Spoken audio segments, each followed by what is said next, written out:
Hello बच्चों, जैसी जागरण classes में आप सभी का स्वागत है। जैसा कि हम लोग कक्षा 9वीं की मैथ पढ़ रहे थे और आज हम लोग अध्याय 9 में समांतर चतुर्भुजों और त्रिभुजों के क्षेत्रफल के बारे में पढ़ेंगे। आज हम लोग समांतर चतुर्भुजों और त्रिभुजों के क्षेत्रफल के कुछ उसके परिचय हैं, भूमिका है, उसके बारे में पढ़ेंगे। इसके बाद हम लोग प्रश्नावली 9.1 के क्वेश्चनों को हल करेंगे। आप जैसी जागरण क्लासेस चैनल को लाइक शेयर और सब्सक्राइब जरूर करिए, बेल आइकन को जरूर दबाइए जिससे आपका आगे के वीडियो का नोटिफिकेशन मिलता रहे। अगर आप लोगों को पीछे क्वेश्चन में प्रॉब्लम हो रही है तो आप सभी अच्छे कमेंट के माध्यम से जरूर बताइए जिससे उन क्वेश्चनों को वीडियो बनाकर और अच्छे से समझा सकें। अगर आप लोगों को हमारे पुराने वीडियो देखना है, आप सभी हमारे चैनल के प्लेलिस्ट पर जाकर मैथमेटिक्स क्लास 9 के नाम से बनी हुई है, वहाँ जाके आप लोग पूरे वीडियो देख सकते हैं। चलिए स्टार्ट करते हैं। समांतर चतुर्भुजों और त्रिभुजों के क्षेत्रफल का परिचय या भूमिका के बारे में जानेंगे। यहाँ देखिए बच्चों, अध्याय 9 समांतर चतुर्भुजों और त्रिभुजों के क्षेत्रफल। तो इसमें सबसे पहले हम लोग समझते हैं कि एक सरल बंद आकृति का क्षेत्रफल। तो पहले हम लोग समझ लेते हैं कि बंद आकृति क्या होती है और खुली आकृति क्या होती है, इसके बारे में जान लेते हैं। देखिए बच्चों, ये हम लोग बना रहे हैं जैसे ये वाली भुजा और ये वाली भुजा और ये वाली भुजा। ये वाली भुजा जब आपस में मिल जाए, चारों भुजाएं आपस में मिल गई तो ये क्या हो गया, बंद आकृति। यहाँ देखिए, चार भुजा से ही हम खुली आकृति बना लेंगे। देखिए 1 2 3 4, ये देखिए खुली आकृति है क्योंकि इसका कोण इस कोण से नहीं मिला है। तो ये क्या है, खुली आकृति है। ये क्या है, बंद आकृति है। और भी डिजाइन होते हैं, ये क्या हो गई, बंद आकृति की हो गई। ऐसे ही ये खुली आकृति हो गई। तो हमें पता है कि बंद आकृति क्या होती है, खुली आकृति क्या होती है, हम लोग अभी जान गए। तो बंद आकृति वो होती हैं जिनमें हम लोग जो कोण है, जो जहाँ से स्टार्ट होता है उसका लास्ट पॉइंट उसी बिंदु पर क्या हो, मिल जाए। तो यहाँ देखिए, यहाँ से स्टार्ट किए तो ये आके यहीं बिंदु मिल गया। यहाँ देखिए, ये यहाँ से स्टार्ट किए बनाना तो ये सरल आकृति, एक सीधी रेखा में जो बनी आकृति होती है उसे सरल आकृति बोलते हैं। पर बंद होना चाहिए तो ये बंद आकृति होगी। ये देखिए यहाँ, ये देखिए, ये खुली आकृति, एक सरल ही से ही बनी है पर ये क्या है, खुली आकृति है क्योंकि इसका कोण इस कोण से क्या नहीं हुआ, शीर्ष जो है ये आपस में नहीं मिला है। ठीक, तो हम लोग समझ लिए कि बंद आकृति क्या होती है और खुली आकृति क्या होती है। ठीक है, ये चीज हो गई। अब चलिए हम लोग समझते हैं एक सरल बंद आकृति का क्षेत्रफल कैसे होता है। चलिए हम लोग एक, ये देखिए मैंने चित्र बना लिया बच्चों, एक सरल बंद आकृति का क्षेत्र। तो यहाँ देखिए, ये एक सीधी रेखा सरल आकृति से, सरल रेखा से बनकर एक बंद आकृति बन गई है। तो इसका क्षेत्रफल मान लीजिए, हम इसे क्या मान लेते हैं, एक को मान लेते हैं, ए शीर्ष को, ए बी सी डी। ये अब इसका क्षेत्रफल कैसे, तो क्षेत्रफल कहाँ होता है बच्चों, ये होता है क्षेत्रफल वाला पार्ट, ये वाला पार्ट, ये अंदर वाला पार्ट जो होता है इसको क्या बोलते हैं, पूरा क्षेत्रफल। ठीक, ये क्या होता है, पूरा क्षेत्रफल होता है। ठीक, अब इसको क्या बोलते हैं, एक सरल बंद आकृति द्वारा, एक सरल बंद आकृति द्वारा तल का घेरा हुआ भाग उस आकृति का क्या बोलते हैं, तली क्षेत्र बोलते हैं। क्या बोलते हैं, ये तली क्षेत्र। एक सरल बंद आकृति का द्वारा तल का घेरा हुआ भाग, ये देखिए यहाँ से स्टार्ट हुआ, ये पूरा ये पर ही आके बंद हो गया। ठीक, उस आकृति के संगत जो होता है उसे क्या बोलते हैं, तली क्षेत्र का कहलाता है। क्या कहलाता है, तली क्षेत्र कहलाता है। ठीक है, तो इसको हम क्या कह सकते हैं, यहाँ इसको, ये जो रेड कलर पेन से मैंने भर दिया है, इसको क्या बोलेंगे, तली क्षेत्र। क्या बोलेंगे, तली क्षेत्र। ठीक, तली क्षेत्र होगा। इसी तली क्षेत्र की माप को, तली क्षेत्र की माप को क्या बोलते हैं, ये तली क्षेत्र की माप को क्या बोलते हैं, क्षेत्रफल। क्या बोलते हैं, क्षेत्रफल। ठीक, यही तली क्षेत्र की माप को क्या बोल देते हैं, क्षेत्रफल। ठीक, मतलब ये जो अंदर का पूरा भाग है, ये अंदर का भाग को क्या कहते हैं, तली क्षेत्र। इसी तली क्षेत्र के माप को क्या कहते हैं? क्षेत्रफल। अब चलिए हम लोग और कुछ जानते हैं आगे। चलिए आगे चलते हैं और कुछ जानेंगे। चलिए अब हम लोग इसके महत्वपूर्ण बिंदु के बारे में जानेंगे। क्या होता है महत्वपूर्ण बिंदु? पहला नंबर बोलता है सर्वांगसम आकृतियों के क्षेत्रफल बराबर होते हैं। तो यहाँ क्या बोला है?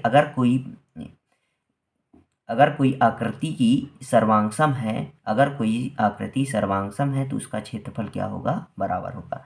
चलिए हम लोग एक आकृति ले लेते हैं तो उससे समझेंगे। तो यहाँ देखिए बच्चों, एक ये आकृति रखी हुई है आप लोगों के पास त्रिभुज की, और इसी त्रिभुज में एक ये आकृति रखी हुई है। ठीक, ये दोनों आकृति सर्वांगसमता कैसे होते हैं? सर्वांगसम क्या होते हैं, कैसे होंगे? जब ये आकृति को इस आकृति के ऊपर हम लोग क्या कर देते हैं? रख देते हैं, तो ये आकृति क्या हो जाएंगी? सर्वांगसम हो जाएंगी। क्या हो जाएंगी? सर्वांगसम। क्या दूसरी आकृति आप लोगों को दिख रही है? यहाँ देखिए, क्या दिख रही है? नहीं दिख रही है। नीचे वाली आकृति क्या दिख रही है? नहीं दिख रही। मतलब कोई आकृति सर्वांगसम क्या होता है, कैसे होता है? जब कोई दो बस समान आकृति की माप और क्या हो, लंबाई क्या हो, आपस में बराबर हो, तो ऐसी वस्तुएं क्या होती हैं? ऐसी आकृति क्या होती हैं? सर्वांगसम होती हैं।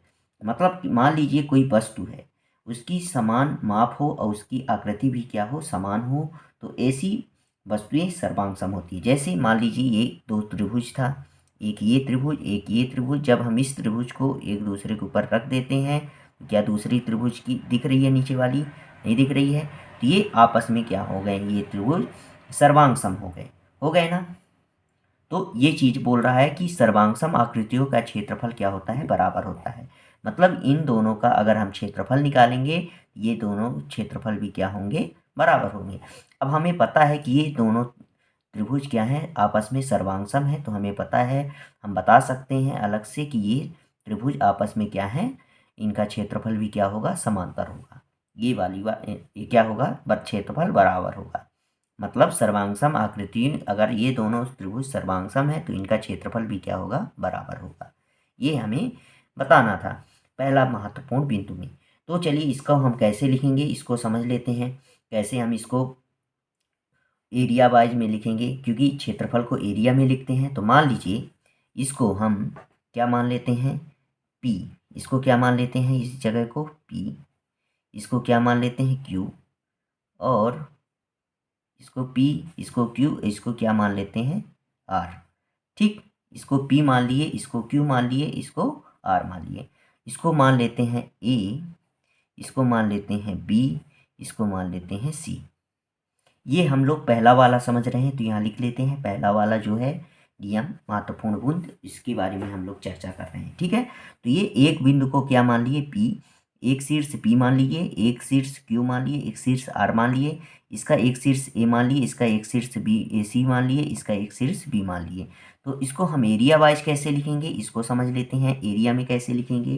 तो हमें पता है एरिया का इंग्लिश में कैसे लिखते हैं? AREA लिखते हैं ना?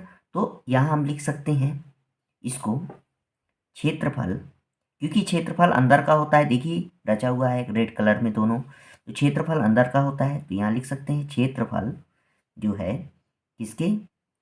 यहाँ क्षेत्रफल PQR, त्रिभुज PQR लिख सकते हैं कि नहीं लिख सकते हैं? क्षेत्रफल त्रिभुज PQR लिख सकते हैं। इसको कैसे लिखेंगे? क्षेत्रफल त्रिभुज ABC लिख सकते हैं कि नहीं लिख सकते हैं? लिख सकते हैं। ठीक, ऐसे हमें इसे लिखना होगा। पर हमें इंग्लिश में भी कैसे लिखेंगे देख लेते हैं। इसको इंग्लिश में कैसे लिखेंगे? इसको यहाँ लिखेंगे, हमें पता है इंग्लिश क्या होती है? AREA होती है एरिया की, पर हम यहाँ क्या लिखेंगे? सिर्फ AR लिखेंगे। क्या लिखेंगे? सिर्फ AR। क्या लिख देंगे? त्रिभुज PQR, फिर कोष्टक बंद, इसको भी लिख देंगे AR, फिर त्रिभुज ABC। ठीक, ऐसे ये भी है। अभी हम लोग त्रिभुज में देखें, ऐसे चतुर्भुज में, क्योंकि ये सर्वांग में हम इसको इसके ऊपर रखते हैं तो ये भी आपस में क्या कर देगा, ओवरलैप कर देता है, मतलब एक दूसरे के बराबर ही है कि नहीं है। अब इसी की बात होती है इसमें कि इसका भी कैसे लिखेंगे। मान लीजिए इसको मान लेते हैं एक जगह P, इसको क्या मान लेते हैं P Q R, और इसको क्या मान लेते हैं एक जगह यस, इसको क्या मान लेते हैं यस। ऐसे ही इसमें भी मान लेते हैं, ठीक। इसको एक को पी क्यू आर एस मान लिए, इसको क्या मान लेते हैं ए बी सी डी मान लेते हैं। तो इसका एरिया कैसे लिखेंगे, तो यहाँ लिखेंगे एरिया, चतुर्भुज है ना, तो यहाँ क्या लिखेंगे पी चतुर्भुज पी क्यू आर एस, ठीक, बराबर होगा किसके, एरिया ऑफ चतुर्भुज ए बी सी डी के। किस नियम से, सर्वांशम आकृतियों का क्षेत्रफल क्या होता है, बराबर। इसलिए ये दोनों आकृतियों का क्षेत्रफल क्या हो जाएगा, बराबर, क्योंकि ये दोनों क्या है, सर्वांशम है, ठीक। ऐसे ही इनके भी क्षेत्रफल क्या हो जाएंगे, आपस में बराबर हो जाएंगे ना, क्योंकि सर्वांशम आकृतियों के क्षेत्रफल हमेशा क्या होते हैं, बराबर होते हैं, ठीक। चलिए अब दूसरा महत्वपूर्ण नियम जान लेते हैं क्या है। यहाँ देखिए दूसरा क्या बोलता है, दो आकृतियों के क्षेत्रफल बराबर हो तो वे सर्वांशम नहीं होते हैं। मतलब इसमें बोला है अगर दो आकृतियों के क्षेत्रफल अगर बराबर हो जाते हैं तो वे सर्वांशम नहीं होते हैं। मान लीजिए एक को हम क्या मान लेते हैं, एक वर्ग खींच लेते हैं और एक आयत खींच लेते हैं, उनका क्षेत्रफल दोनों का बराबर कर लेते हैं। चलिए कर लेते हैं। यहाँ देखिए मान लीजिए ये वर्ग का कि प्रत्येक भुजा कितनी है, 6 सेंटीमीटर की है। कितनी है, 6 सेंटीमीटर की है। इसको मान लेते हैं ये 9 सेंटीमीटर की लंबाई हो गई आयत की, और चौड़ाई कितनी है, 4 सेंटीमीटर है। तो हमें पता है वर्ग का क्षेत्रफल क्या होता है, भुजा गुणे भुजा। तो यहाँ हम लोग 6 का स्क्वायर कर सकते हैं, मतलब भुजा का वर्ग।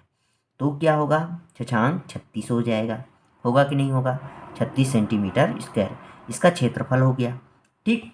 ऐसे ही हमें पता है आयत की का क्षेत्रफल क्या होता है, लंबाई गुणे चौड़ाई।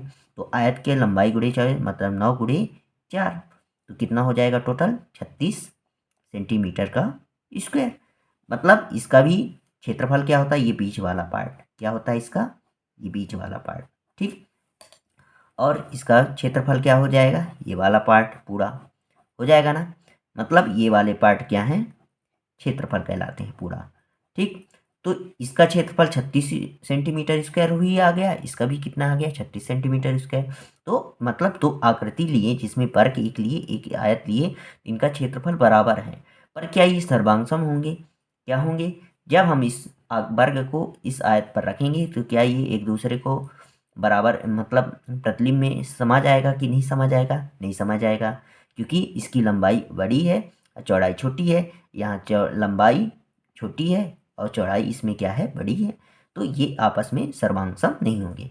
तो इसमें ये बोला है कि यदि दो आकृतियों के क्षेत्रफल बराबर हो तो वे सर्वांशम नहीं होते हैं। कोई फिक्स नहीं है कि नहीं हो भी सकते हैं, नहीं भी हो सकते, पर सर्वांशम नहीं ही होते हैं अधिकतर, ठीक।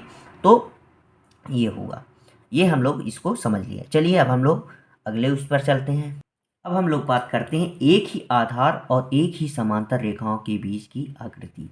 मतलब एक ही आधार पर बने हो और क्या हो, वो आधार किसी रेखा पर मतलब क्या हो, रेखाओं पर क्या हो, समांतर हो, ये वाली बात कर रहा है इसमें। तो चलिए हम लोग समझ लेते हैं। एक ही आधार और एक ही समांतर रेखाओं के बीच की आकृति, मतलब इसमें क्या होगा, ये देखिए पहला आकृति हम लोग देख रहे हैं, ये वाली आकृति देख रहे हैं, ठीक है। तो इसमें एक ही ये जो चतुर्भुज बना है ABCD, ये जो चतुर्भुज बना है एक ही आधार का बना है कि नहीं, देखिए DC।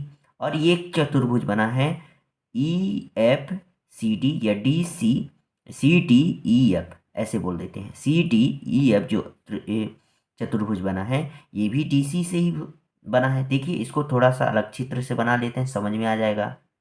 यहाँ देखिए जब हम लोग चतुर्भुज ABCD लिए तो ये ABCD अलग दिख रहा है आप लोगों को, रेड कलर से बना हुआ है। और चतुर्भुज सी डी ई एफ जब लिए, ये ब्लू कलर से बना हुआ है। देखिए, तो यहाँ बोलता है कि एक ही आधार पर, मतलब देखिए हम जब चतुर्भुज ए बी सी डी लेते हैं तो ये डी सी भुजा जो है, और एक चतुर्भुज सी डी ई एफ जब लिए तो ये भी सी डी भुजा से ही बना। मतलब सी डी भुजा की यहाँ क्या है, उभयनिष्ठ भुजा है कि नहीं है, उभयनिष्ठ आधार है। तो ये एक ही आधार से दोनों चतुर्भुज बने हैं। चतुर्भुज ए बी सी डी, चतुर्भुज ए बी सी डी और चतुर्भुज सी डी ई एफ एक ही आधार से बने हैं। कौन से आधार से, डीसी आधार से। तो यहाँ लिख सकते हैं। अब एक बात हुई इसमें कि एक ही आधार से बना है, उभयनिष्ठ आधार क्या है, डीसी एक ही आधार से बना है, और क्या वह एक ही समांतर रेखाओं के बीच स्थित है। तो ये देखिए, मान लीजिए इसको हम ए बी भुजा को आगे जब बढ़ाएंगे, ऐसे बढ़ा रहे हैं, तो ये भुजा जो शीर्ष जो है ई और एफ, ये भी ए बी भुजा को हम जब आगे बढ़ाए हैं तो ये ई और एफ भी उसी रेखा पर स्थित है कि नहीं है, रेखा पर स्थित है ना। तो ए बी भुजा को जब हम आगे बढ़ाए हैं तो ये भी भुजा क्या है, ये भी ई और एफ पर स्थित है। ठीक, मतलब ये ए बी भुजा, ए बी रेखा को जब हम भुजा को आगे बढ़ाए हैं तो ई और एफ जो शीर्ष है इसी ए रेखा पर क्या है, स्थित है। ठीक, इसको आगे बढ़ाएंगे ऐसे तो ये इसी पर क्या स्थित है। तो हम लोग बोल सकते हैं कि डीसी जो है ए एफ के समांतर होगा, क्योंकि क्या बोला है, एक ही रेखा एक ही आधार पर हो, एक ही समांतर रेखा के बीच की आकृति की बात हुई। तो एक ही आधार से बना हुआ है दोनों चतुर्भुज, और एक ही समांतर रेखा पर दोनों चतुर्भुज के शीर्ष स्थित हैं। तो यहाँ हम लिख सकते हैं, क्या लिख सकते हैं, यहाँ ए बी समांतर है, इसके ए बी जो है समांतर, यहाँ ए एफ लिखेंगे, ए बी नहीं, ए क्या लिखेंगे, ए एफ समांतर है डीसी के, और उभयनिष्ठ आधार क्या है, उभयनिष्ठ आधार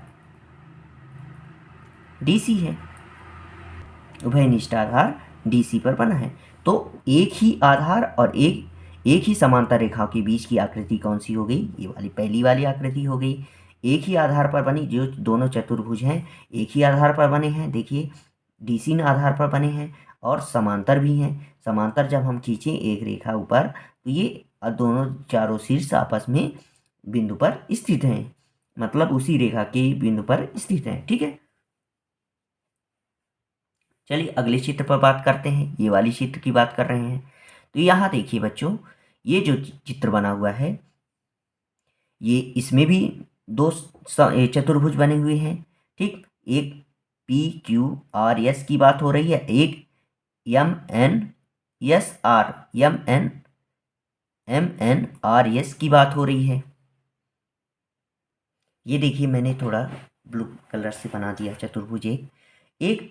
एक त्रिभुज चतुर्भुज कौन सा है, पी क्यू आर एस, एक चतुर्भुज है पी क्यू आर एस जो ब्लू पेन से बना है, और एक चतुर्भुज है एम एन आर एस, ये वाली। तो इसमें भी देखिए, ये वाले चित्र में भी देखिए यस आर जो है, दोनों चतुर्भुज यस आर आधार से बने हैं। देखिए यस आर आधार से ही दोनों चतुर्भुज बने हैं।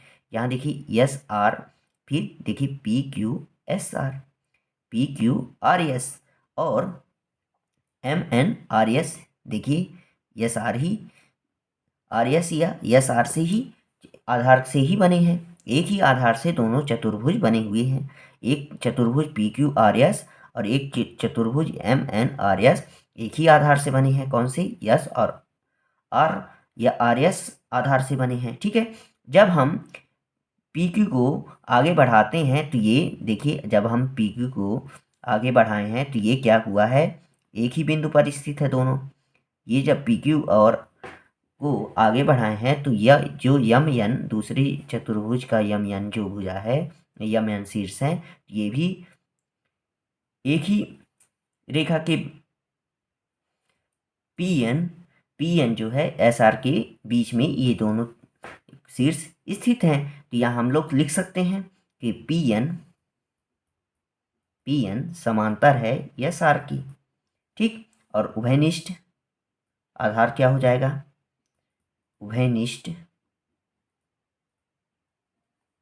आधार क्या हो जाएगा? S R. ठीक, चलिए अगले उस पर चलते हैं और समझते हैं। ये भी चित्र जो है एक ही आधार एक ही समांतर रेखा के बीच की बनी आकृति है। देखिए जब हम इसको आगे बढ़ाए हैं तो एक ही आधार और एक ही समांतर रेखा के उस पर बनी हुई है।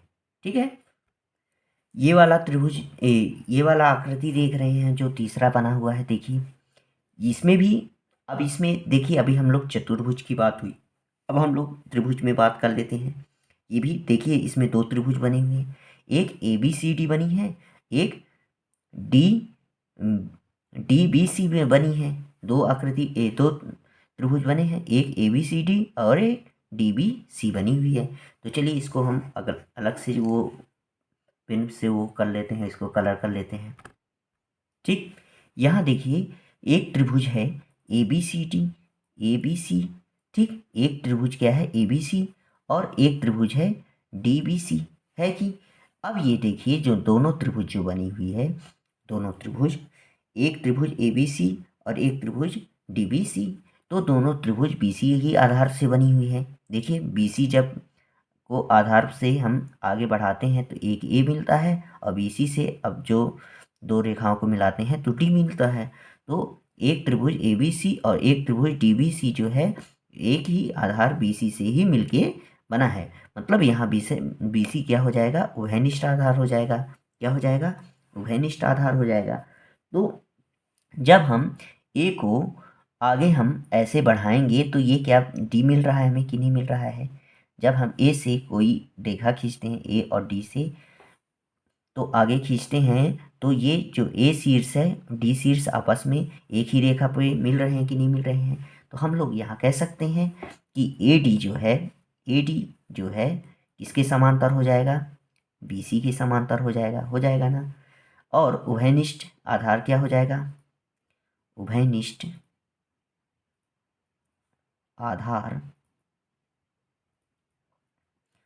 आधार क्या हो जाएगा? B C. दोनों उभयनिष्ठ आधार मतलब एक ही आधार से दो त्रिभुज बने हुए हैं और समांतर भी हैं। देखिए एडी जो समांतर है बीसी के, ये चीज बात हुई। अब ये वाली चित्र की बात कर लेते हैं। यहाँ एक चतुर्भुज बना है, ए बी सी डी बनी है, ये देखिए चतुर्भुज। यहाँ बीसी को दोनों त्रिभुज बीसी से ही बन के बने हैं। ठीक है, ये हो गई। अब इसको हम कर लेते हैं थोड़ा। यहाँ एक चतुर्भुज ए बी सी डी है और एक त्रिभुज है P Q P D C. ठीक, तो यहाँ भी देखिए ये जो डीसी से ही हम डीसी भुजा से ही एक त्रिभुज भी खींचे हैं। देखिए एक डीसी भुजा से ही त्रिभुज बनी हुई है, डी त्रिभुज पी डी सी। तो यहाँ डी से हम पी तक गए और यहाँ तक तो दोनों बिंदु मिल रही है बिंदु पी पर। तो यहाँ हम देख सकते हैं कि त्रिभुज जो बनी है डी पी सी, ये एक ही आधार से बनी है और एक डीसी आधार से बनी है। और एक चतुर्भुज जो है ए बी सी डी, ये भी डीसी आधार से बनी हुई है ना, डीसी आधार से। तो हम लोग यहाँ कह सकते हैं कि अब जब ए बी भुजा को आगे बढ़ाएंगे ऐसे, तो ये बिंदु जो है ये बिंदु पी को पर भी स्थित है। ए बी को जब आगे बढ़ाए तो बिंदु पी पर भी स्थित है कि नहीं है?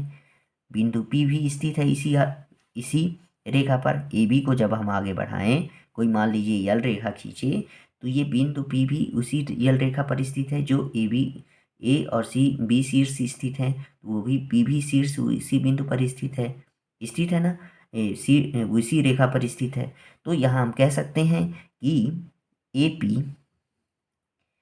पी समांतर है डीसी के, और उभयनिष्ठ भुजा क्या हो जाएगी? उभयनिष्ठ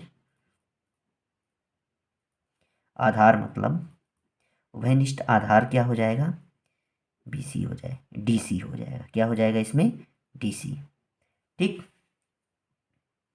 ये भी एक ही आधार और एक ही समांतर रेखा के बीच की आकृति बनी बनी हुई है। अभी हम लोग 4 आकृति देखे तो दोनों एक ही आधार और एक ही समांतर रेखा के बीच की बनी हुई आकृति की बात हम लोग कर लिए हैं। अब हम लोग चलिए बात करते हैं एक ही आधार और एक ही समांतर रेखा के बीच में जो आकृति नहीं बनी हुई है उसके बारे में कर लेते हैं, यानी उसके बारे में हम लोग क्या कर लेते हैं, बातें कर लेते हैं और देख लेते हैं, समझ लेते हैं उसको भी।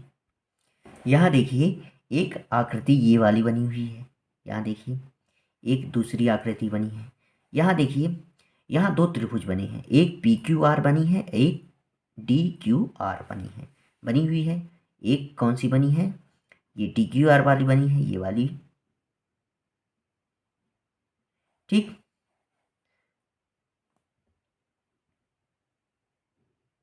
ये वाली बनी है, ठीक है। एक ये वाली, एक त्रिभुज पी क्यू आर बनी है, एक त्रिभुज डी क्यू आर बनी है, डी क्यू आर। तो दोनों त्रिभुज क्यू आर से ही बनी है। देखिए दोनों त्रिभुज जो है बनी है क्यू आर ही भुजा से बनी है, क्यू आर ही उससे बनी है। मतलब ये वाली भुजा से, ये वाली भुजा से, ये जो है ये वाली भुजा से कौन सा, ये क्यू आर भुजा से त्रिभुज पी क्यू आर बना है। और ये वाली जो डी क्यू आर जो है, डी क्यू आर, ये क्यू आर ही भुजा से मिलकर बना है, ना। डी क्यू आर भी किस भुजा से मिलकर बना है, डी क्यू आर जो है ये क्यू आर ही भुजा से मिलकर बना है ना। तो हम लोग कह सकते हैं कि उभयनिष्ठ आधार तो है, यहाँ लिख सकते हैं उभयनिष्ठ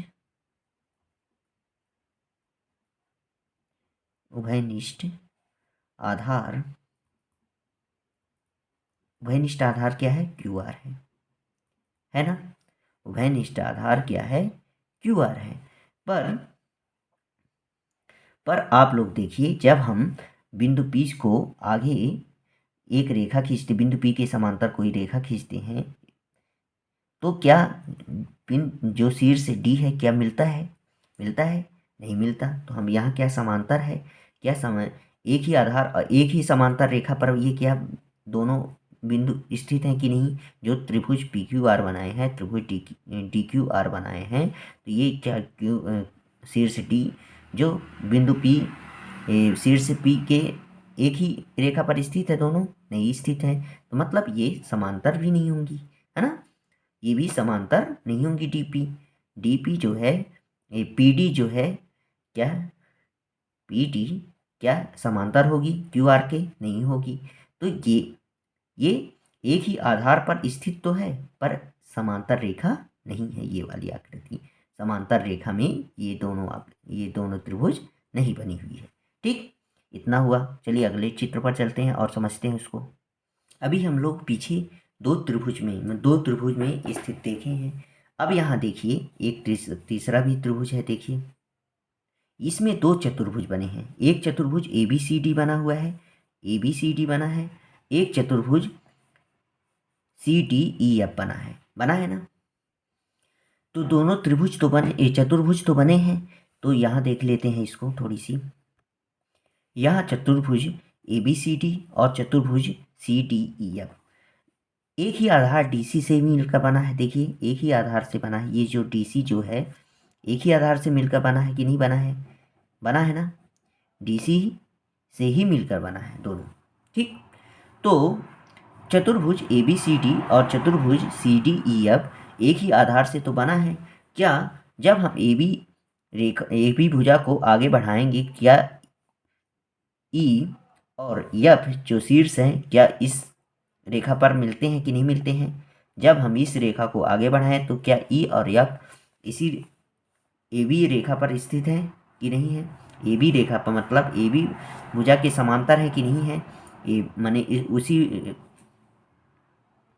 AB जो है और EF रेखा एक ही रेखा पर स्थित है क्या, नहीं है। तो हम लोग कह सकते हैं कि DC के समांतर क्या ये वाली रेखा के पर जो ये शीर्ष AB और EF जो हैं क्या स्थित है, नहीं है। तो हम लोग कह सकते हैं कि AB जो है EF को अगर DC के समांतर हम कर सकते हैं कि नहीं कह सकते, क्योंकि ये स्थित एक ही रेखा पर स्थित नहीं है। तो हम लोग यहाँ उभयनिष्ठ तो आधार है, क्या है? उभयनिष्ठ,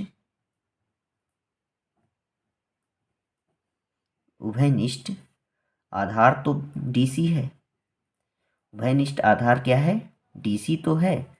पर क्या ये जो भुजा है, शीर्ष है A और B, E और F एक ही रेखा पर स्थित है क्या? नहीं है। तो हम लोग कह सकते हैं कि ये भी आकृति आधार तो स्थित है पर ये समांतर रेखा पर नहीं है। ठीक, इसलिए ये एक ही रेखा और समांतर रेखा की आकृति पर नहीं आएगा। ठीक है, चलिए अगले उस पर चलते हैं। यहाँ एक चतुर्भुज ABCD ले लेते हैं और इस आकृति पे एक त्रिभुज GEF लिए हैं। ठीक है, GEF, ठीक, या EFG, ठीक, ये लिए हैं। ठीक है, तो इन दोनों आकृति में देखिए, इन दोनों ABCD और GEF या FEG त्रिभुज में क्या दोनों आकृति जो बनी है, एक चतुर्भुज और एक त्रिभुज, तो क्या एक ही शीर्ष से बनी है? देखो, ये जो त्रिभुज हमारा है इतना ही शीर्ष से मिलकर बना है। देखिए, ये चतुर्भुज की बात हो रही है। ये जो चतुर्भुज है, ये चतुर्भुज ये जो त्रिभुज है एक ही EF आधार से बना है। पर क्या चतुर्भुज जो है, जो चतुर्भुज कहाँ से बना है? देखिए, ये चतुर्भुज जो है DC आधार से बना है। चतुर्भुज जो है किस आधार से बना है? DC आधार पर से बना है। और त्रिभुज किस आधार से बना है? EF आधार से बना है। तो क्या ये, पर जब हम आगे बढ़ाते हैं तो तीनों शीर्ष जो हैं एक ही रेखा पर स्थित है कि नहीं है? स्थित है। ऊपर वाली तो ये DC जो है, DC AB के समांतर तो है, पर आधार क्या है? उभयनिष्ठ आधार। क्या एक ही आधार पर बना है? नहीं बना है, दोनों अलग अलग आधार से बने हैं। दोनों, एक चतुर्भुज और त्रिभुज दोनों अलग अलग आधार से बने हैं। और समांतर तो है, AB समांतर होगा DC के। AB जो है DC के समांतर तो होगा, पर वो एक ही उभयनिष्ठ आधार से नहीं बने हैं, क्योंकि ये त्रिभुज जो है EF आधार से बना है और चतुर्भुज जो है DC आधार से बना है ना। तो हम लोग कह सकते हैं कि ये भी उस आकृति में नहीं आएगा। एक ही आधार, एक ही समांतर रेखा पर ये स्थित नहीं है। ठीक, आज के लिए बस इतना ही रखते हैं बच्चों। ये हमारा आज का परिचय कंप्लीट हो चुका है। चलिए अब हम लोग कल प्रश्नावली 9.1 के क्वेश्चनों को हल करेंगे। आप जैसी जागरण क्लासेस चैनल को लाइक शेयर और सब्सक्राइब जरूर करिए और बेल आइकन को जरूर दबाइए, जिससे आपको आगे के वीडियो पर नोटिफिकेशन मिलता रहे। अगर आप लोगों को पीछे क्वेश्चन में प्रॉब्लम हो रही है तो आप सब बच्चे कमेंट के माध्यम से जरूर बताइए, जिससे हम क्वेश्चनों को वीडियो बनाकर और अच्छे से समझा सकें। ठीक है, आज के लिए बस इतना ही बच्चों। जय हिंद, जय भारत।